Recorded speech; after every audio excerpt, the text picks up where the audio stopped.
Hello YouTube, Sam here from youtube.com/onlivegamer for the New Boston, and in this tutorial we're going to continue working on the tray icon or the tray application that will hold our internet favorites.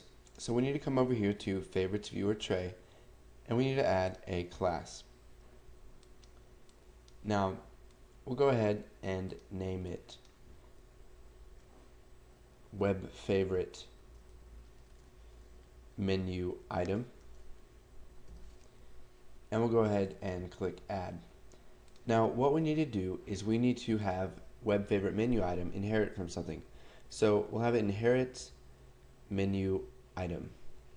It says represents an individual item that is displayed within a system.windows.forms.main menu or a context menu.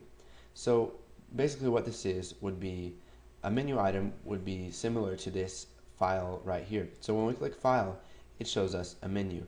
So we're creating a menu item that will show when they right click the star in the tray.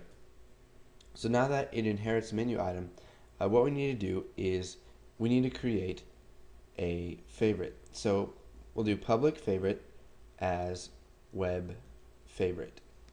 And you can see here that web favorite is not available to us. So we need to come over here to Favorites Viewer Tray YouTube. We need to go to Project and we need to add a reference it. So we'll go to Projects and we will just add a reference for Internet Favorites and click OK. So now we can do public favorite as web favorite. But we need to import that first. So imports Internet Favorites.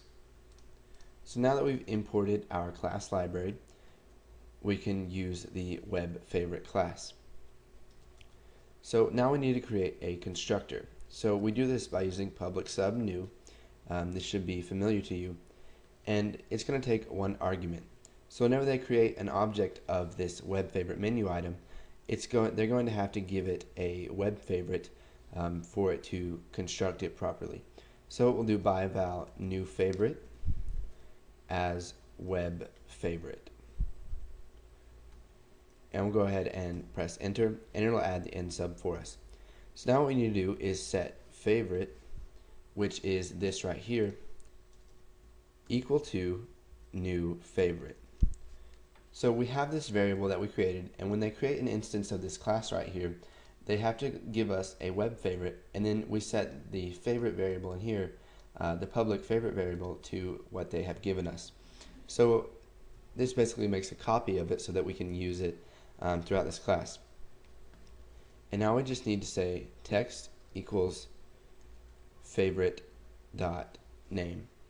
So text is pretty much the text of the menu item. Because we inherit from menu item, we can access the text value. So let's say this is our menu item right here. The text value for this would be new project.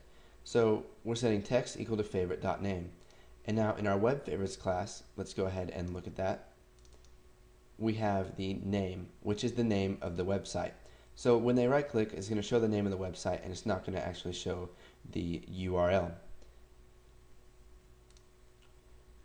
So now what we need to do is we need to access the click event of this class. Now you may be thinking, I thought you could only access click events for objects on your form, such as buttons, text boxes, labels, link labels.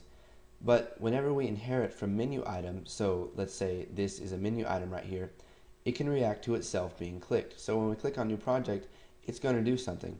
So we need to access the click event of this. So what we can do is we can use this combo box right here.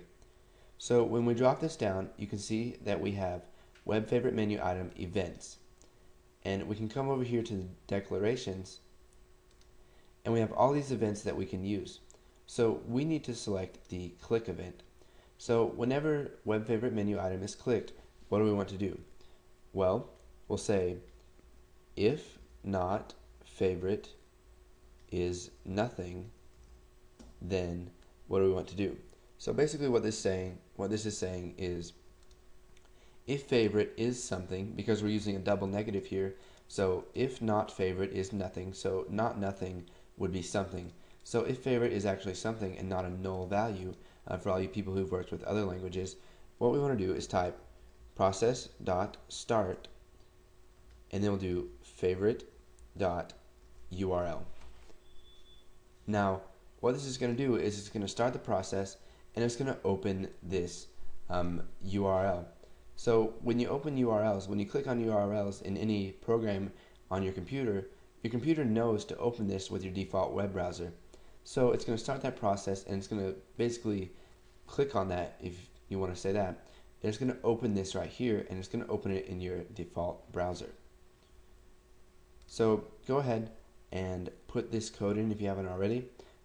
We created a menu item so that we can add a whole bunch of these web favorite menu items to a menu later on, so that they can just right click on the star and it will show them all of their favorites.